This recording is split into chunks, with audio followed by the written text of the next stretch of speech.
नमोस्तु निवेदित करने के लिए। भो स्वामी नमोस्तु नमोस्तु नमोस्तु।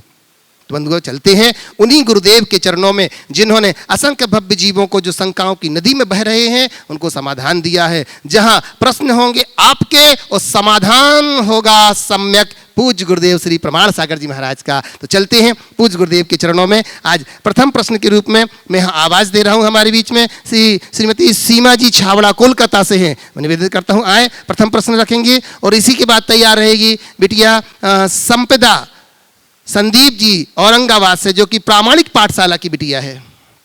गुरुदेव के चरणों में मेरा मैं परिवार की तरफ से कोटि से नमोस्तु नमोस्तु नमोस्तु।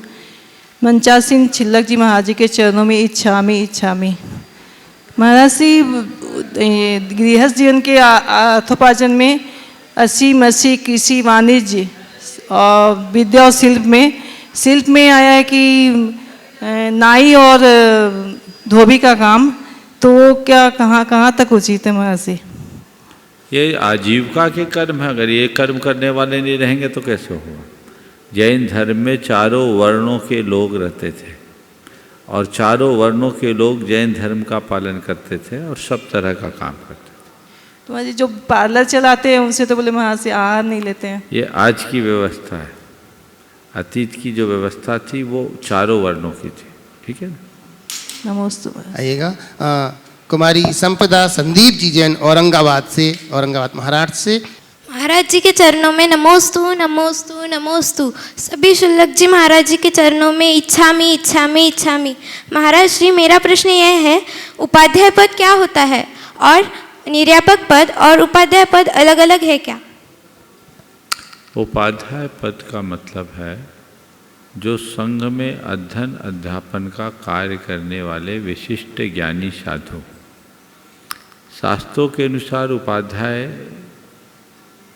वे होते हैं जिनको 11 अंग 14 पूर्व का ज्ञान होता है। वर्तमान में तो फिर कोई हो ही नहीं पाएंगे, तो फिर व्यवस्था बनाई गई कि उस समय उपलब्ध समस्त शास्त्रों के जो पारगामी हों वो उपाध्याय पद के योग्य हों, जो संघ में एक होते हैं और अध्यापन का दायित्व पालते हैं। निर्यापक की भूमिका उपाध्याय से पृथक है। निर्यापक का मतलब है संघ के जो उनके अधीन संघ है, उनके साथ जो साधुगण हैं, उनका निर्वाह अच्छे से करे, उनका संचालन करे। आचार्य कुंद ने निर्यापक के संदर्भ में कहा, लिंगक गहने तेसिम गुरुत्तिपब्बद्य दाय गो वणिदो छेदेसु उठावगा शेषा निजावगा भनिदा। दीक्षा ग्रहण करते समय गुरु तो दीक्षादायक होते हैं, लेकिन अन्य जो उनका निर्वाह करने वाले साधु होते हैं वो निर्यापक कराते हैं, जिनकी देख रेख में वो आगे बढ़े, तो वो निर्यापक होते हैं। तो निर्यापक अलग है, उपाध्याय अलग है। निर्यापक एक संघ में अनेक हो सकते हैं, उपाध्याय एक। नमोस्तु महाराज नमोस्तु। निवेदन कर रहा हूँ मधुबाला जी शांतिलाल जी गोधा हमारे बीच में। गुरुदेव नमोस्तु, गुरुदेव नमोस्तु। छुल्लक जी चरणों में इच्छामी इच्छामी इच्छामी। गुरुदेव शादी की 50वीं सालगिरह पर फिर से शादी का जैसा महोत्सव मनाना चाहिए या फिर तीर्थ स्थल में जाकर भजन पूजन विधान करके खुशी जाहिर करना चाहिए? कायदे से तो 50 बरस हो गए, तो अब अपना रास्ता निकालना चाहिए। हो गई गृहस्थी बहुत, अब तो आगे बढ़ो वानप्रस्थी की ओर। घर को आगे बढ़ का मोह छोड़कर त्याग संयम तप आराधना में लगना चाहिए, जिससे मनुष्य जीवन की सफलता। मुझे समझ में नहीं आता, एक शादी तो बड़ी मुश्किल से भोग पाते हैं और फिर दोबारा फेरे पाड़ते हैं, तो पता नहीं क्या कर पाए, है ना। आज किसी से भी उनकी शादी का अनुभव पूछ लो, फिर भी वही बार बार करते हैं। मैं क्या कहूँ, ये सब मीडिया की देन है। वैराग्य की तरफ दृष्टि होनी चाहिए। देखिए अशोक जी पाटनी ने अपने 50वीं को कितनी सादगी से पूजा पाठ विधान करके संपन्न किया और कर रहे हैं। ये आदर्श है। बाकी तो ये केवल एक प्रकार का प्रदर्शन है। रागवर्धक कथाएं कम करके व्यक्ति को वीतराग पोषक आदर्शों को अपनाना चाहिए, जिससे पुण्य का संचय हो। ऐसी क्रिया कम करो जिसमें पुण्य का भोग हो, पाप का बंध हो। ऐसी क्रिया अधिक करो जिससे विशिष्ट पुण्य का संचय हो और पाप से बच सके। नमोस्तु गुरुदेव, नमोस्तु। हाँ, श्रीमान एडवोकेट विजय जी जो कि सुप्रीम कोर्ट से हमारे बीच में दिल्ली से हैं। गुरुदेव नमोस्तु नमोस्तु नमोस्तु। गुरुदेव ये प्रश्न मेरी पत्नी ने भेजा है सामाजिक और पारिवारिक संदर्भों में। किसी ने लिखा कि मोतियों को जतन से इकट्ठा करने पर भी वे बिखरते रहते हैं, इन्हें धागे में पिरोने पर वो एक खूबसूरत माला का रूप ले लेते हैं। धागा माला का संबल होते हुए भी लोग मोतियों का मोल अधिक आंकते हैं। अदृश्य धागा और दृश्य मोती माला के अस्तित्व को बनाए रखते हैं। वर्तमान संदर्भों में बोलो, पूरी बात बोलो, हो गया महाराज श्री आप समझ गए मेरा। वर्तमान संदर्भों में इसको किस तरह निर्वहन किया जा सकता है? देखिए, बात बिल्कुल सही है।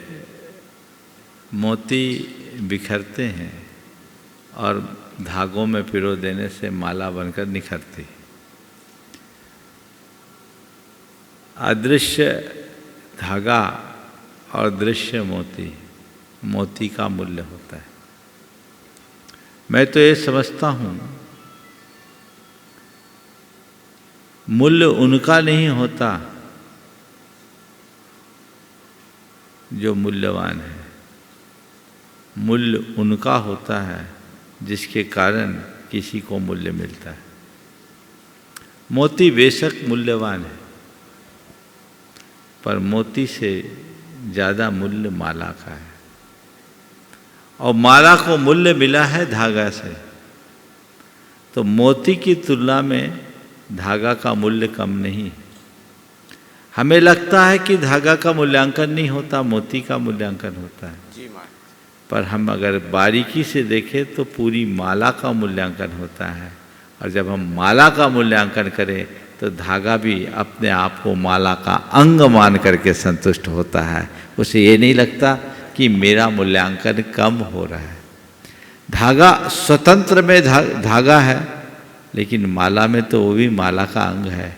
माला न स्वतंत्र मोती है न स्वतंत्र धागा है, धागा और मोती का जोड़ ही माला है। इसलिए हमें ये बात सोचनी चाहिए, समझनी चाहिए, हमारा व्यक्तिगत मूल्य क्या है ये महत्वपूर्ण नहीं है। हमारा सामुदायिक महत्व कितना है, मूल्य कितना, वो महत्वपूर्ण है। और हम उसके अंग बन करके जिए, एक दूसरे के साथ घुल मिलकर, और अपनी भूमिका में जो हमारा उत्कृष्ट है उसे समर्पित करने का भाव रख करके चले, तो हमारा जीवन बेहतर बने। नमोस्तु। निवेदन कर रहा हूँ गुणायतन कोषाध्यक्ष एनएल जैन साहब और बक्सरा गुजरात से। परम पूज्यवर सादर नमन वंदन मंचासीन शुल्लक महाराज जी को मेरी इच्छा में। महाराज जी, मेरी जिज्ञासा पेड़ पौधों से संबंधित है। आपके उद्बोधन में कई बार और शंका समाधान के भी उसमें आपने बताया है कि व्यवहारिक या व्यवहार या वातावरण का इसमें इसकी वृद्धि में काफ़ी फर्क पड़ता है या उसको सकारात्मक देखा जाता है। मेरी जिज्ञासा है, जो मैंने एक लेख में पढ़ा है कि आदमियों की अपेक्षा यदि औरतें या महिलाएं अगर उसका सकारात्मक रूप से अगर उनको जो है ना व्यवहार करें, सकारात्मक रूप से उस शब्दों से व्यवहार करें उनका, तो उनकी वृद्धि में ज़्यादा संभव हो सकता है। किसका व्यवहार करें? पेड़ पौधों का वृद्धि पे। मतलब आपके पूछने का आशय मुझे शायद ये समझ में आ रहा है कि पेड़ पौधों की देखभाल अगर पुरुषों की अपेक्षा महिलाएं करें हाँ, तो पेड़ों की वृद्धि में ज़्यादा गति। बिल्कुल ये चौंकाने वाली बात है। मुझे पता नहीं ये किस आधार पर लिखा गया, पर मुझे इसके पीछे एक हेतु समझ में आता है। बाकी तो जब विस्तार से इसे पढ़ूंगा तभी मालूम पड़ेगा, और मैं चाहूँगा उस आलेख को मुझ तक पहुँचाए, मैं देखूँ। महिलाओं के माध्यम से पेड़ पौधों की देखभाल करने से उनकी वृद्धि की गति अगर बढ़ती है तो उसके पीछे मुझे एक कारण दिखता है, वो है भावनात्मकता।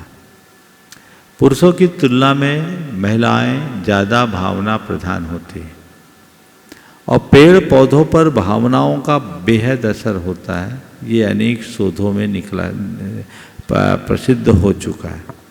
हो सकता है जिस लेख की बात आप कर रहे हैं उसका भी आधार यही होगा, पर मैं एक बार उसे देखना चाहूँ। नमोस्तु महाराज श्री। दीजिएगा, निवेदन कर रहा हूँ अतुल शीतल निहाल वंदना लाघानी परिवार बक्सरा गुजरात से।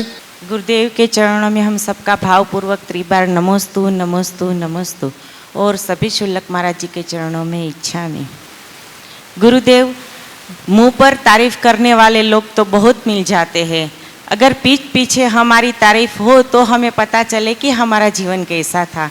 वैसे ही मुंह पर हमें हमारे दोष देने वाले तो कम दिखते हैं, पर पीठ पीछे हमारे दोष बहुत बिखरते हैं। तो गुरुदेव, हम ऐसा कैसे बने कि हमारे पीछे भी हमारे गुणों की तारीफ हो? बहुत अच्छी बात। मुख पे प्रशंसा करने वाले लोग बहुत मिलते हैं, पीठ पीछे प्रशंसा करने वाले हो तो ही सही प्रशंसा है। और आपका ये कहना है कि सामने जिस तरह लोग दोषों का उल्लेख नहीं करते, पीठ पीछे भी दोष न कहे, उसके लिए हम क्या करें? देखिए, पहली बात तो मैं ये कहूँगा कि सामने की तारीफ होती ही नहीं, पीठ पीछे की तारीफ ही सही होती है। इसलिए व्यक्ति को अपना आचरण और व्यवहार ऐसा बनाना चाहिए कि हर व्यक्ति के हृदय में बैठ सके। और जब हमारे व्यक्तित्व की छाप किसी के जीवन में पड़ती है तो वह हमें उस व्यक्ति को अपने आप सामने वाले का प्रशंसक बना देती है। वाणी में मधुरता, व्यवहार में विनम्रता, चिंतन में सकारात्मकता और प्रवृत्ति में संयम, ये ऐसे तत्व हैं जो हर व्यक्ति के हृदय में उसका स्थान बना सकती है। तो पहले हमारा ये प्रयास होना चाहिए। दूसरी बात, कदाचित पीठ पीछे मेरी प्रशंसा हो या ना हो, मैं ऐसा कोई कर्म न करूं कि लोग मेरी आलोचना करें। अपने आचरण और व्यवहार को इतना कस के रखो कि किसी को आलोचना का अवसर ही न मिले। और जब हम उस भूमिका में पहुंच जाते हैं तो हमें किसी की आलोचना का अवसर ही हम नहीं दे छोड़ते, और कदाचित कोई आलोचना करता है तो हम पर उसका असर नहीं पड़ता। आलोचना करने वालों को हम नहीं रोक सकते, लेकिन हम उस आलोचना से अप्रभावित रहें, ये जरूर किया जा सकता है। इसका एक और बड़ा वैज्ञानिक रूप है। हम चाहते हैं कि लोग हमारी प्रशंसा करें तो हम औरों की भी गुणों की कद्र करना सीखें, उनकी प्रशंसा करना सीखें। जो लोग दूसरों की आलोचना करते हैं और ये अपेक्षा करते हैं कि लोग मेरी प्रशंसा करें, न भूतो न भविष्यति, क्योंकि हम जैसा सोचते हैं हमें वही सब रिवर्ट मिलता है, वैसा हमारा जीवन बनता है। तो आप चाहें कि कोई मेरी बुराई न करे तो पहला संकल्प ले, हम हर किसी की प्रशंसा की आदत डालें। कदाचित प्रशंसा करने में कोई कमी हो जाए तो कोई बात नहीं, कम से कम बुराई करने से बचें। नमोस्तु गुरुदेव, नमोस्तु। जीत जैन भोपाल से। नमोस्तु महाराज जी, नमोस्तु। मंचासीन सभी छुल्लक महाराज जी को एक छामी। महाराज जी, मेरा प्रश्न ये है कि हम ऐसा क्या करें कि हम जो हमारी जो पहले बातें हो चुकी है, जैसे जो पास्ट में बातें निकल चुकी है, हमारी पास्ट में जो बातें हमारी पहले की निकल चुकी, चाहे वो बुरी हो या फिर अच्छी, तो हम ऐसा क्या करें कि हम उन सब बातों को भुला पाए? क्योंकि जब वो बुरी बातें याद आती हैं तो थोड़ा बुरा लगता है। तो हम ऐसा क्या करें कि जो बातें निकल चुकी हैं उन सब को हम लोग भुला दे, पूरी तरीके से मन में ना आए वो बात। बहुत अच्छा सवाल किया है। अतीत में जो बातें घट चुकी है, बुरी स्मृतियाँ, उनको हम कैसे भुलाएं? दो उपाय। पहली बात, अगर किसी का कोई दुर्व्यवहार हुआ है और वो हमें सालता है तो उसे क्षमा करके भूल जाए। ठीक है, जो करा कर दिया, सामने वाले ने मेरे साथ बुरा किया, ये मेरे कर्म का उदय था, कर दिया, मैं उसे क्षमा करता हूँ और उसे वहीं समाप्त करता हूँ। क्षमा अगर हृदय में एक बार जग जाए किसी भी व्यक्ति के प्रति, वहीं उसका द्वेष खत्म हो जाता है और फिर उसका बुरा व्यवहार हमें कभी सालता नहीं, कदाचित स्मरण में आएगा पर वो हमें उद्वेलित नहीं करेगा। तो अगर तुमसे किसी ने अतीत में कोई बुरा व्यवहार किया है तो उसको क्षमा करो। मैंने क्षमा कर दिया, मैंने क्षमा कर दिया, मैंने क्षमा कर दिया। और अगर अतीत में कोई बुरा प्रसंग घटा तो उसे कर्म का उदय मानकर स्वीकार करो। ठीक है, वो प्रसंग घटा, सामने वाला केवल निमित्त था, ये मेरे कर्म का उदय था, उसे मैंने भोग लिया, अब मुझे उससे सीख लेनी है और कुछ नहीं। सहन करना है, सहन कर लिया, स्वीकार कर लिया, वो भोगा हुआ एक यथार्थ है, चला गया, अब मुझे आगे की बात देखना है। तो अगर हम अतीत के दुप्रसंगों को स्वीकार करेंगे और किसी के दुर्व्यवहार को क्षमा करने की सामर्थ्य अपने अंदर विकसित कर लेंगे तो वो बातें हमारे दिल को कभी चुभेगी नहीं, हम अपने आप को संभाल सकें। नमस्ते महाराज। प्रिया जैन वेस्ट बंगाल से। नमोस्तु महाराज श्री। मेरे बच्चे 8 साल के हो गए हैं, इसे अभिषेक करवाना है भगवान जी का, और इसे कैसा जैन कुल में क्या संस्कार दे कि ये 8 साल के बाद ये समझ पाए कि मुझे क्या करना चाहिए जिससे मैं जैन हूँ और मैं कुछ इसको कल लेके आओ सुबह और इसके संस्कार करा दो, वहीं बता देंगे, है ना। प्राय रोज ही आते हैं, आज भी एक बच्चा आया था, है ना। अभी भैया जी से समझ लेना। चलिएगा। और अब मैं निवेदन कर रहा हूँ मंचासीन हमारे पूज्य शुल्लक श्री चिद्रूप सागर जी महाराज के चरणों में वंदन करते हुए। पूज्य मुनिवर के चरणों में बारंबार नमोस्तु। महाराज जी 2 पंक्ति हैं, धर्म करत संसार सुख, धर्म करत निर्वाण, धर्म पंथ साधे बिना नर त्रियंच समान। महाराज जी 2 पक्ष हैं, एक तो ये कि धर्म करने से निर्वाण की प्राप्ति होती, मोक्ष की प्राप्ति होती, यह सभी अच्छे से मानते हैं और जानते हैं। लेकिन धर्म से संसार के जितने भी सुख हैं, चाहे चक्रवर्ती जैसा वैभव भी हो, तो धर्म से ही प्राप्त होता है। लेकिन इस पक्ष की ओर लोगों की दृष्टि कम जाती है, ऐसा क्यों? धर्म करत संसार सुख, धर्म करत निर्वाण, धर्म पंथ साधे बिना नर तिर्यंच समान।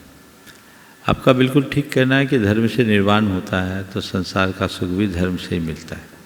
धर्माचरण करने का मतलब है अपने जीवन को पुण्य मूलक बनाना, और जब हम अपने जीवन को पुण्यमय बनाते हैं तो हमें संसार की सारे अनुकूल संयोग मिलते हैं, और संसार के अनुकूल संयोगों से ही हमें भौतिक संपदाएं मिलती है, अनुकूलताएं मिलती है, जिसे हम लौकिक सुख के अंतर्गत मानते हैं।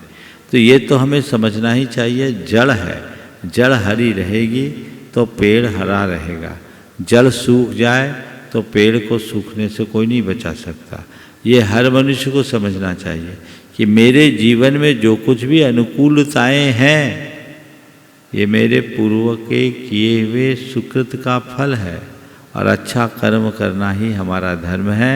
उस धर्म के मर्म को समझते हुए हर पल हमारे हृदय में उसके प्रति उत्साह रहना चाहिए, उसके प्रति उत्साहित होना चाहिए।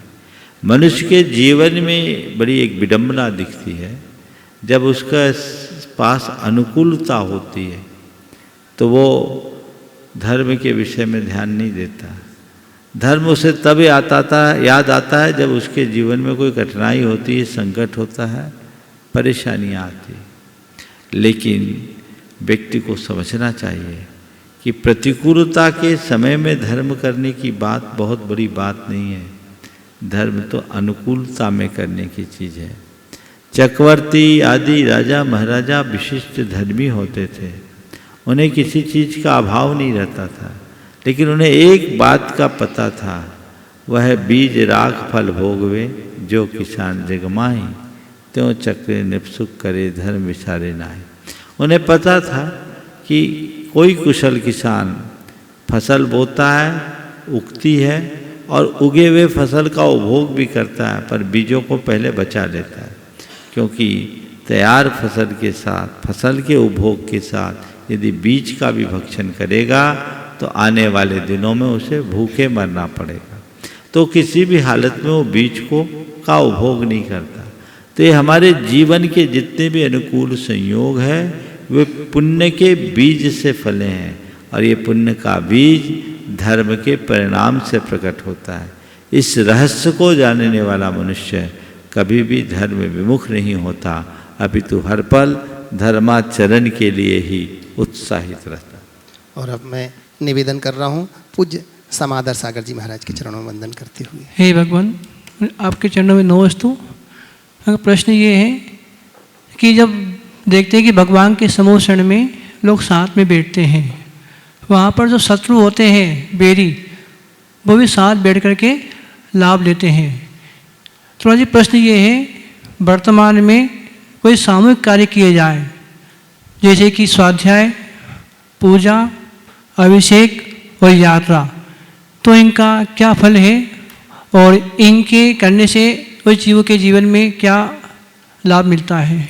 देखिए, बहुत अच्छी बात की। समूह शरण में परस्पर जात विरोध वाले प्राणी भी प्रेम से रहते हैं। एक कहावत है, अहिंसा प्रतिष्ठाया तत्सानिध्य वैरत त्याग। जहाँ अहिंसा की प्रतिष्ठा हो जाती है, उनके सानिध्य में जो रहते हैं उनका वैर नष्ट हो जाता है, वो वैर को त्याग देते हैं। तीर्थंकर भगवंतों के सानिध्य में जो भी आते हैं, उनके हृदय में उनकी अंदर की सारी कलुषता पल में दूर हो जाती है, और कलुषता के दूर हो जाने के कारण उनके मन में किसी प्रकार का दुर्भाव नहीं होता। यदि इसी तरह व्यक्ति स्वाध्याय करे, अभिषेक करे, पूजन करे या यात्रा करे, और उस समय ये आभास करे कि हम भगवान की वाणी का स्वाध्याय कर रहे हैं, हम प्रभु का अभिषेक कर रहे हैं, हम प्रभु का पूजन कर रहे हैं, और हम तीर्थ यात्रा के लिए जा रहे हैं, ये मनोभाव होगा तो हमारे अंदर की विशुद्धि प्रकट होगी, और विशुद्धि हमारे अंदर की कलुषता को नष्ट करेगी। प्रेम और सद्भाव बढ़ेगा, और बढ़ना भी चाहिए। यदि हृदय सभर होकर स्वाध्याय करो, अभिषेक करो, पूजा करो और भावनाओं से भरकर तीर्थ यात्रा करोगे, तो तुम्हारे भावों में निर्मलता आए बिना नहीं रहेगी। और सच्चे अर्थों में इनकी सार्थकता भी तभी है जब तुम्हारे भाव निर्मल हो। यदि भाव विकृत हो जाए तो इनका कोई अर्थ और औचित्य नहीं बचेगा। इसलिए भावों की निर्मलता की ओर सतत ध्यान रखना चाहिए। मंचासीन पूज्य आदर सागर महाराज जी के चरणों में वंदन करते हुए निवेदन कर रहा हूँ। पूज्य आदर सागर। नमोस्तु भगवान। महाराज जी, शरीर कभी भी पवित्र नहीं हो सकता, फिर भी लोग इसको पवित्र करने का कोशिश करते हैं। जबकि मन पवित्र हो सकता है, पर लोग इसको पवित्र करने के लिए उद्यम नहीं करते। तो महाराज जी कैसे लोगों को समझाएं कि मन को पवित्र करने के लिए भावना योग जैसे उपक्रम है, उसको जीवन में धार कर अपने मन को पवित्र करें, मार्गदर्शन करें। बहुत अच्छी बात कही है आपने। शरीर कभी पवित्र नहीं हो सकता, फिर भी लोग उसे पवित्र करने के लिए उद्यत रहते हैं। और मन को पवित्र किया जा सकता है, पर उसकी तरफ ध्यान कम देते हैं। बात बहुत गहरी है और समझने की। मुझे इसके पीछे एक कारण दिखता है। वो कारण ये है कि हमें शरीर की अपवित्रता दिखती है, इसलिए वो खलती है। जिसे शरीर की अपवित्रता दिखती है, वो खलती है, तो लोग उसे पवित्र बनाने की कोशिश करते हैं। स्नान आदि के माध्यम से सभी शरीर को पवित्र बनाते हैं, लेकिन शरीर अपना धर्म नहीं छोड़ता। रोज़ रोज़ पवित्र बनाते हैं और ये शरीर रोज़ रोज़ अपवित्र हो जाता है। लेकिन विचित्रता ये है कि मन की अपवित्रता कभी दिखती नहीं। जब मन की अपवित्रता दिखेगी नहीं तो मन की अपवित्रता खलेगी नहीं, और जब मन की अपवित्रता खलेगी नहीं तो हम उसकी शुद्धि का कोई प्रबंध कर नहीं सकेंगे। मनुष्य को चाहिए कि वो अपने अंदर झांक कर देखे, अपने अंदर की उस अपवित्रता की तरफ दृष्टि रखे। हमारे अंदर कितने काम, क्रोध, लोभ, मोह के विकार है, ईर्ष्या, द्वेष, दर्प और दंभ कितना भरा पड़ा है। हमारे अंदर की बुराइयां जब हमें दिखेगी, तब कहीं जाकर हम उनके निवारण का उपक्रम कर पाएंगे। तो पहली बात, अपनी बुराइयों को देखें। हम लोग रोज भगवान के सामने कहते हैं, प्रभु पतित पावन मैं अपावन, चरण आयो शरण जी। ईमानदारी से बोलो, अपने आप को अपावन मानते हो? भगवान को तो सुना आते हो, भगवान भी हंसते होंगे। अपने आप को अपावन मानते हो? जब तक अपने आप को अपावन मानोगे नहीं तो पावन बनने का रास्ता कैसे खुलेगा? मैं अपावन हूं, मैं अपवित्र हूं क्योंकि मेरे भीतर बुराइयां ठसाठस भरी है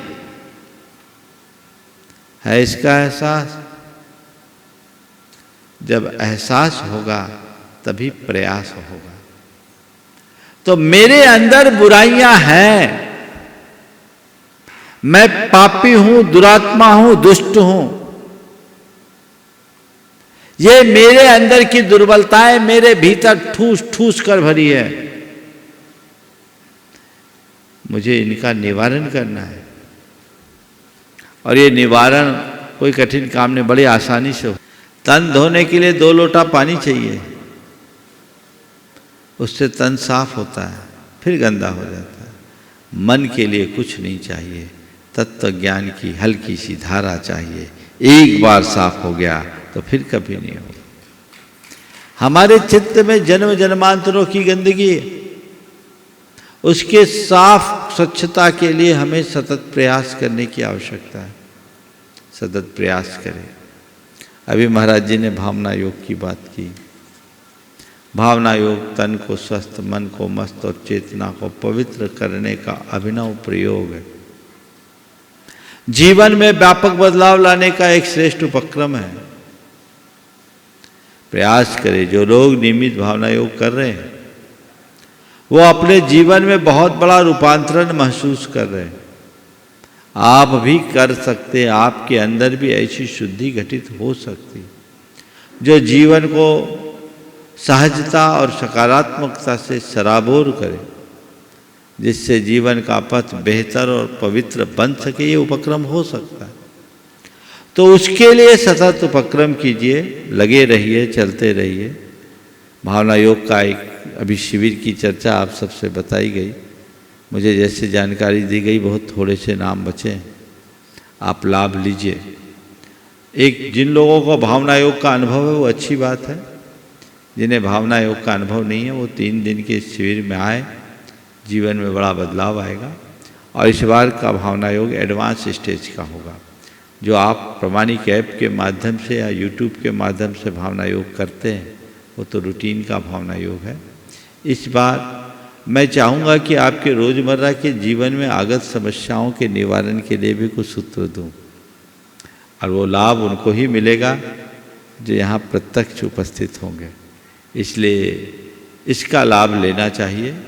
जिनको भी अवसर और अनुकूलताएं दिख रही है वे अपना स्थान आरक्षित करें, और युवा वर्ग को पहली प्राथमिकता दी जाए ताकि वे अपने जीवन में व्यापक बदलाव घटित करके अपने जीवन को सफल और सार्थक बना सके। निवेदन कर रहा हूँ पूज्य क्षुल्लक श्री स्वरूप सागर जी महाराज के चरणों में।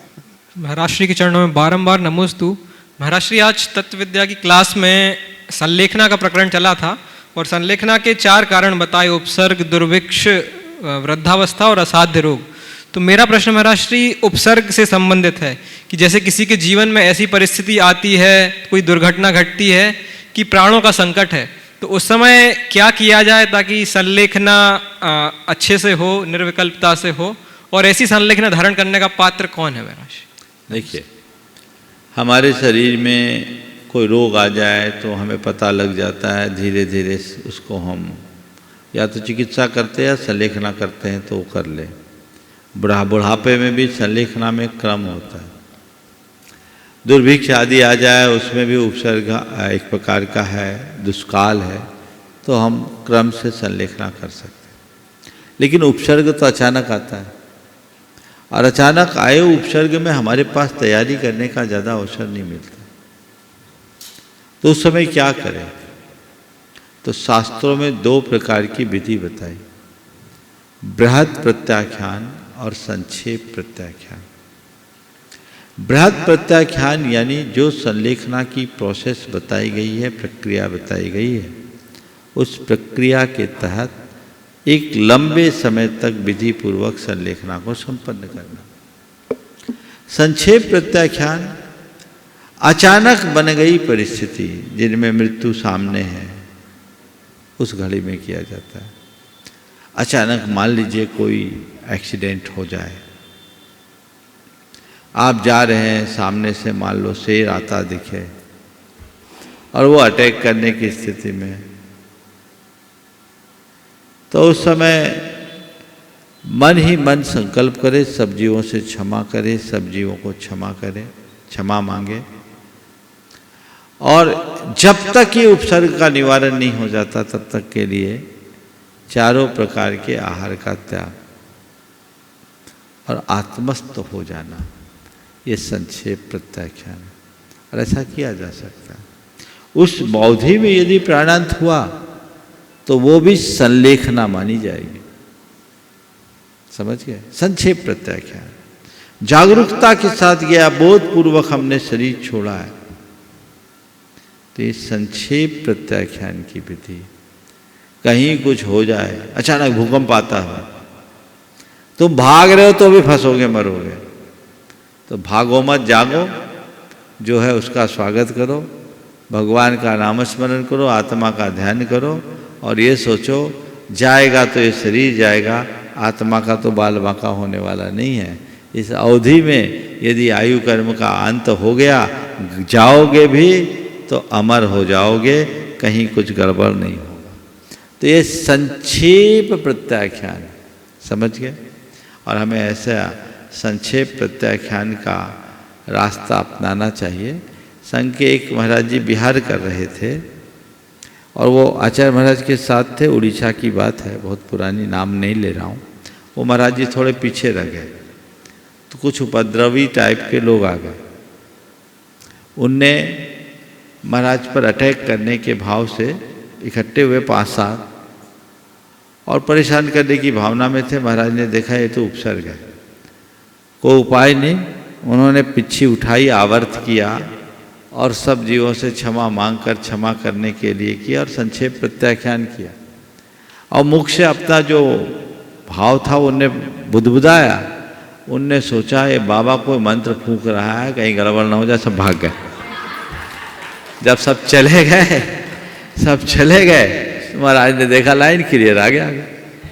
तो ये चीज़ें ऐसी बनती है, बदलती है, तो संक्षेप प्रत्याख्यान इसको बोलते हैं। के प्रश्नों का समाधान के लिए प्रमोद कुमार जी पापड़ीवाल महावीर नगर दुर्गापुरा से नमोस्तु करते हुए कह रहे हैं, गुरुदेव, निस्वार्थ भाव से किया गया एक भी अच्छा कार्य जीवन में सारे पाप को धोने की शक्ति रखता है, लेकिन प्रायः यह देखा जाता है कि हम जब भी कोई अच्छा कार्य करते हैं तो उसके पीछे हमारा कुछ ना कुछ लोभ अवश्य छिपा होता है।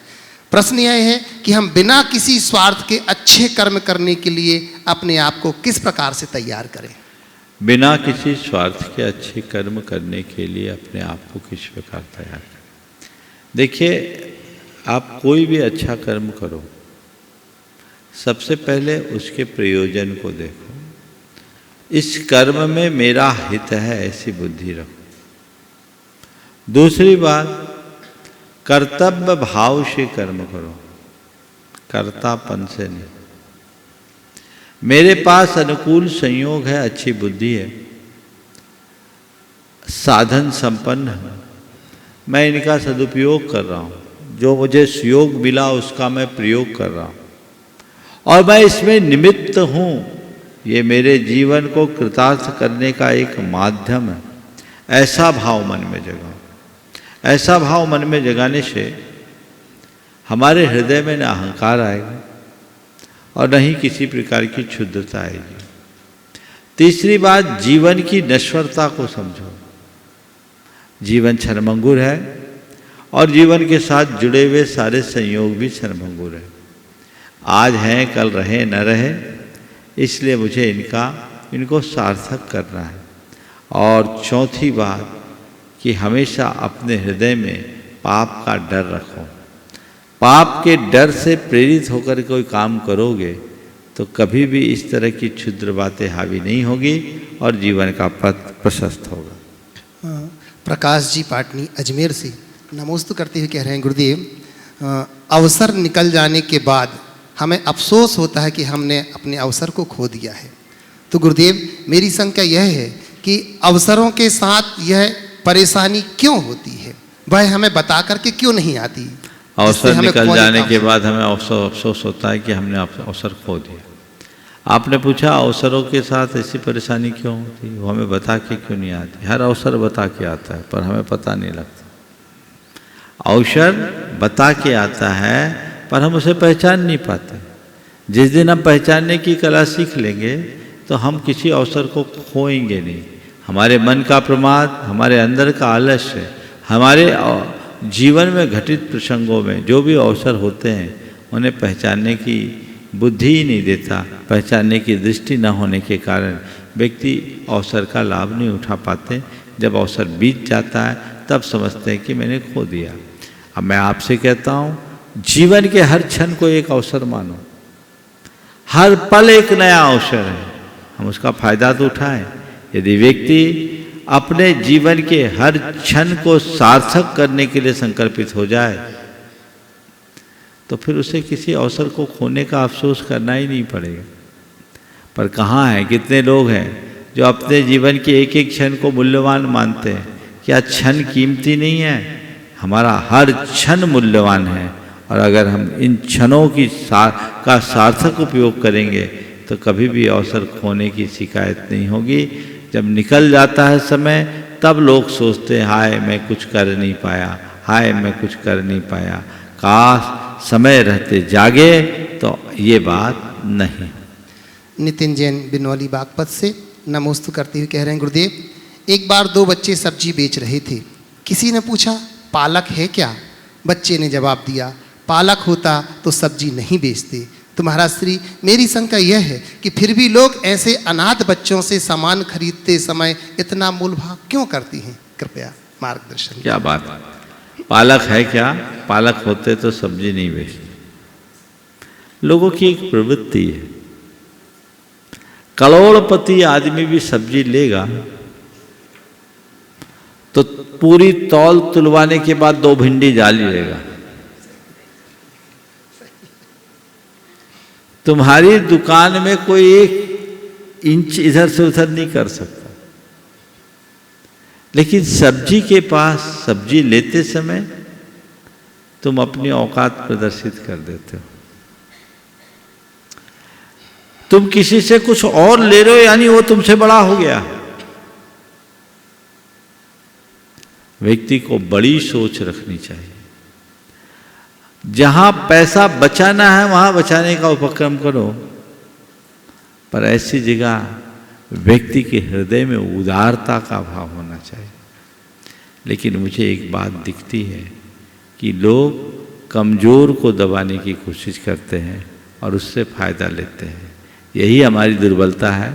जब हमारी सोच बदलेगी तभी इसका स्थायी समाधान निकल सकेगा।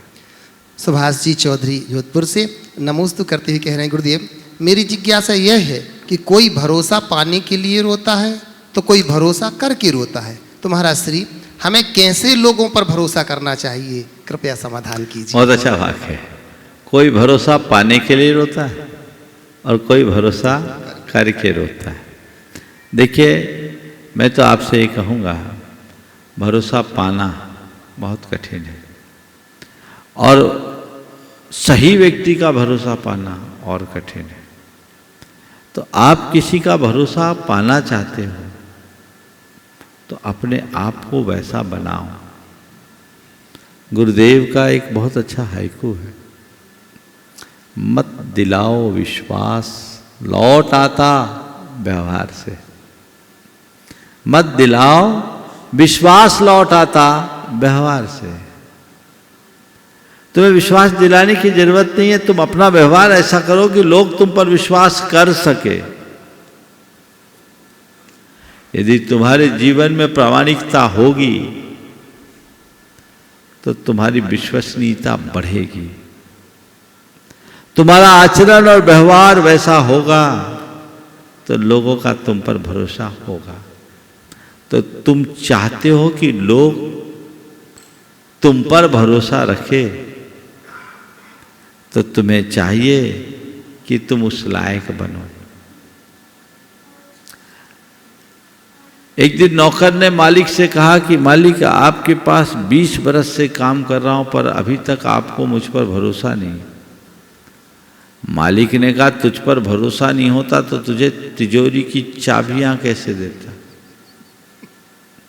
20 बरस से काम कर रहा हूं, अब तक आपको मुझ पर भरोसा नहीं है। मालिक ने कहा, तेरे ऊपर भरोसा नहीं होता तो चाबियां तुझे कैसे सौंपता? तो नौकर ने कहा, मालिक उसमें तो एक भी नहीं लगती, उसमें एक भी है, वो पहले ही प्रयोग कर चुका। तो ऐसे व्यक्ति पर कोई भरोसा कैसे करेगा? तुम्हारा व्यवहार वैसा हो कि लोग तुम पर आंख मूंद कर भरोसा कर सके। तो पहले मैं किसी का भरोसा पाऊं तो मुझे चाहिए कि मैं उस जैसा बनूं, वैसा अपने आप को बनाऊं। दूसरी बात, भरोसा करके रोने वाले, जिस किसी पर भरोसा करोगे तो भोगना ही पड़ेगा। जिस किसी पर भरोसा मत करो। कई लोग आंख मूंद के भरोसा कर लेते हैं, वो मुंह की खाते हैं।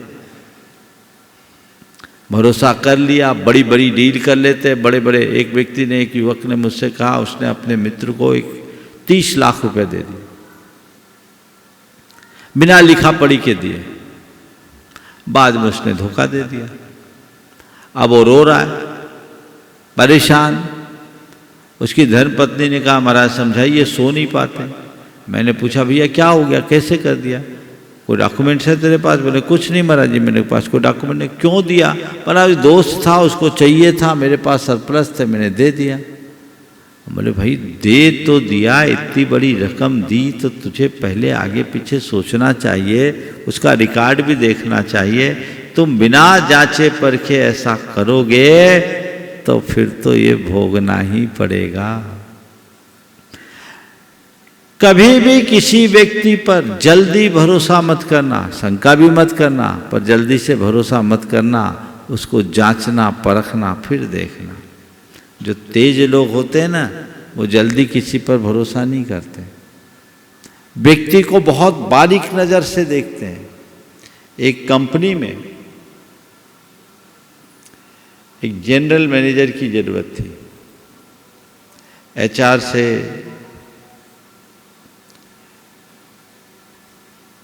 सूचना फैलाई गई, एक आया, उसको अपॉइंटमेंट लेटर देना था। उसका इंटरव्यू हुआ, अपॉइंटमेंट हो गया। पर उस कंपनी की एक परंपरा थी, अपॉइंटमेंट लेटर सीईओ देता था और अपने साथ लंच में देता था। लंच में जब सब एक साथ बैठे, सूप आया। उस व्यक्ति ने सूप में नमक मिलाया, सूप में नमक मिला दिया। सीईओ ने वो लेटर अपने पास रखा, उसका अपॉइंटमेंट नहीं दिया। पूछा गया, सर बहुत अच्छा आदमी, बहुत अच्छा इंटरव्यू हुआ, इस आदमी को आपने अपॉइंटमेंट लेटर नहीं दिया? बोले नहीं, इसको अपॉइंटमेंट लेटर नहीं देना। बोले क्यों? बोले तुमने देखा इसने सूप में नमक मिलाया? बोले सर थोड़ा ही सा तो मिला है।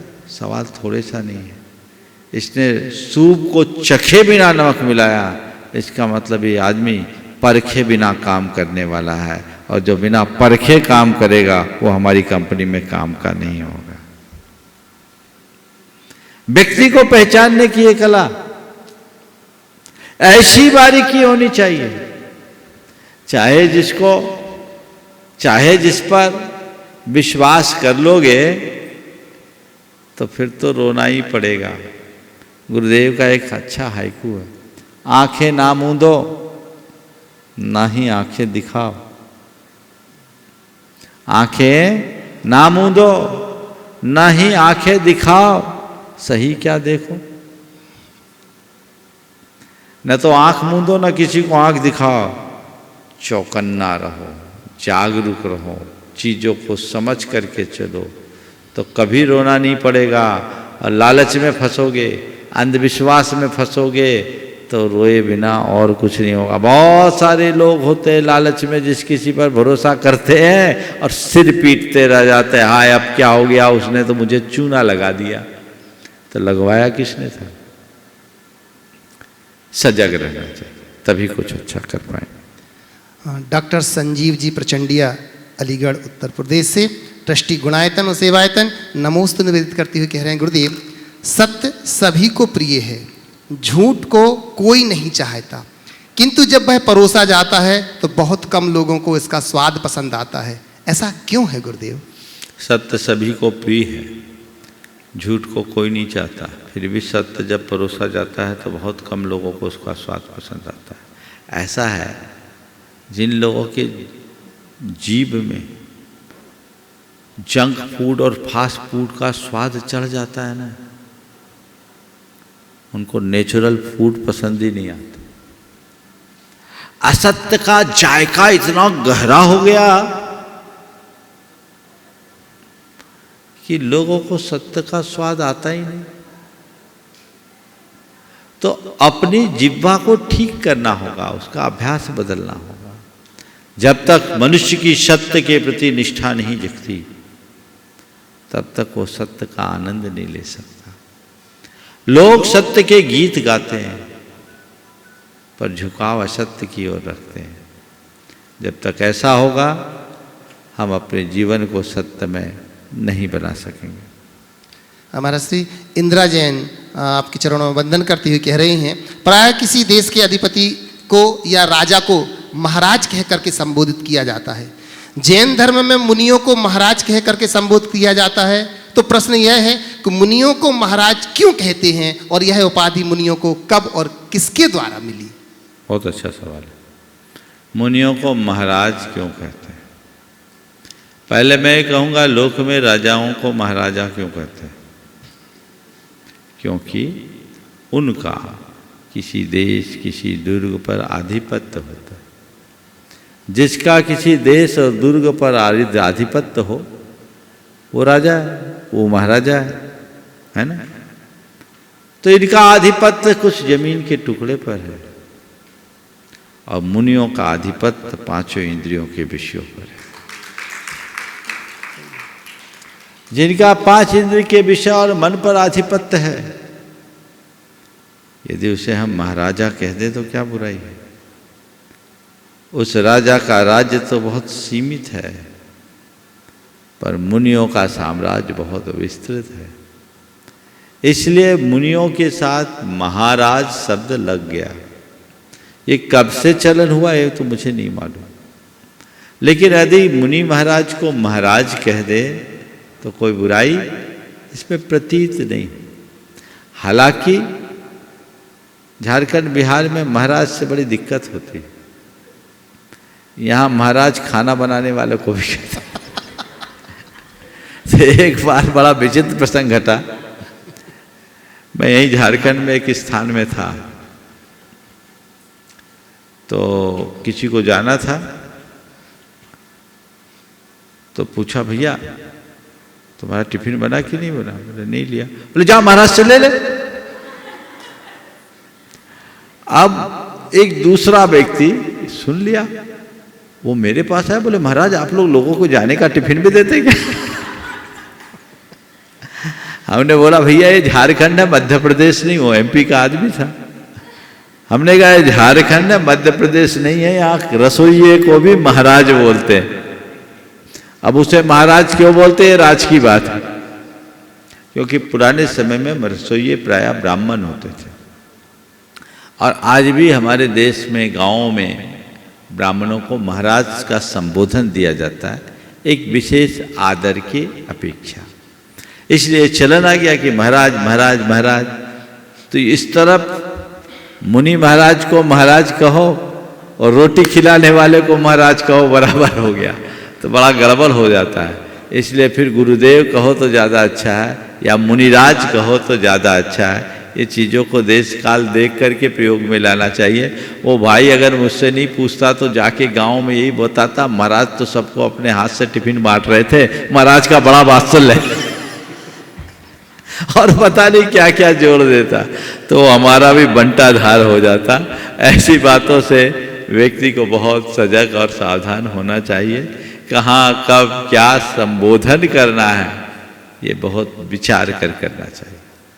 हाँ, महाराज श्री बिनौली से आपका एक भक्त आपके चरणों में वंदन करती हुई कह रहा है, महाराज श्री किसी ने खूब कहा है कि जिस घर में बेटियां पैदा होती हैं उस घर का पिता राजा होता है। अब महाराज की बात चली तो आई जाए, जिस घर में बेटियां पैदा होती हैं उस घर का पिता राजा होता है, क्योंकि परियां पालने की औकात हर किसी में नहीं होती। तो महाराज श्री मेरी शंका यह है कि फिर भी कुछ लोग बेटी पैदा होने पर इतने दुखी क्यों होते हैं? जिस घर में बेटियां होती है वो घर राजा होता है, क्योंकि परियां पालने की औकात हर किसी को नहीं होती। बहुत अच्छा वाक्य है। देखिए, लोक में एक मान्यता रही और उस मान्यता को धार्मिक रूप भी दिया गया। यद्यपि जैन शास्त्रों में तो ऐसा नहीं रहा, लेकिन ऐसा कहा गया कि विवाह पुत्र की प्राप्ति के लिए किया जाता है, और जिसे पुत्र की प्राप्ति न हो उसको मोक्ष नहीं मिलता। ये वैदिक मान्यता है, वैष्णव मान्यता है। क्योंकि पुत्र के द्वारा उसका श्राद्ध होता है और श्राद्ध तर्पण के द्वारा मुक्ति नहीं मिलती। इस धार्मिक विश्वास ने पुत्रों के प्रति रुझान बढ़ा दिया। पुत्रियों को कमतर आंका जाने लगा। पुत्री होने पर खुशी नहीं, क्योंकि पुत्र होगा तब मोक्ष होगा। फिर दूसरी बात, पुत्री के नाम पर जो दहेज की परंपरा आई उसने भी गड़बड़ कर दिया। उक्ति चल गई, जाते ति कन्या महते ति चिंता। कन्या का जन्म होते ही महान चिंता होने लगी, और उसने ये सारी विसंगतियाँ उत्पन्न की। जैन धर्म में ये सब कोई विवाह का उद्देश्य नहीं है। संतति के विकास, धर्म की पालन और रति, ये तीन उद्देश्य से जैन धर्म में विवाह को जोड़ा गया। जहाँ तक बेटी और बेटे का सवाल है, ये भेद नहीं होना चाहिए। तुम्हारी बेटी हो या बेटा, ये सोचना चाहिए कि कोई संतान तो है ही। अब चूंकि एक या दो संतान पर ही लोग रुकने लगे, मैं कहता हूँ तुम्हारे लिए बेटी हुई है, बेटा चाहिए तो रुको मत, प्रकृति पे छोड़ दो। जब होना होगा तो अपने आप होगा। मैं एक ऐसे व्यक्ति को जानता हूँ जिसकी 6 बहनें, उससे बड़ी। पिता थक गया, 6 बहनों के बाद माँ का ऑपरेशन हो गया। 6 बहनों के बाद माँ का ऑपरेशन हो गया। उसके बाद फिर ये 7वां आ गया। ऑपरेशन के बाद 7वां आ गया, और 7वां बेटा हो गया। ऑपरेशन फेल हो गया। ये होना होता, योग तो ऐसा होता, और वो बहुत विलक्षण प्रतिभा का धनी है। नाम मैं मंच से नहीं लेना चाह रहा हूँ, सुन रहा होगा कार्यक्रम। विलक्षण व्यक्तित्व है, गुणायतन से जुड़ा हुआ है, ट्रस्टी है। लेकिन 6 बहनों के बाद 7वां आया, आ गया ना, तो तुम रास्ता क्यों रोकते हो? सहज रूप से जो चल रहा है उसको चलने दो, जो आ रहा है उसको आने दो। अरे नहीं नहीं नहीं, तो ये फिर भोगना पड़ेगा। प्रकृति के विरुद्ध व्यवस्था नहीं चलनी चाहिए। प्रकृति के अनुसार जो जीते हैं वही अपने जीवन में कुछ अच्छा कर पाते हैं। इसलिए बेटी और बेटे का भेद भुला देना चाहिए। बोलिए परम पूज्य आचार्य गुरुवर श्री विद्यासागर जी महाराज।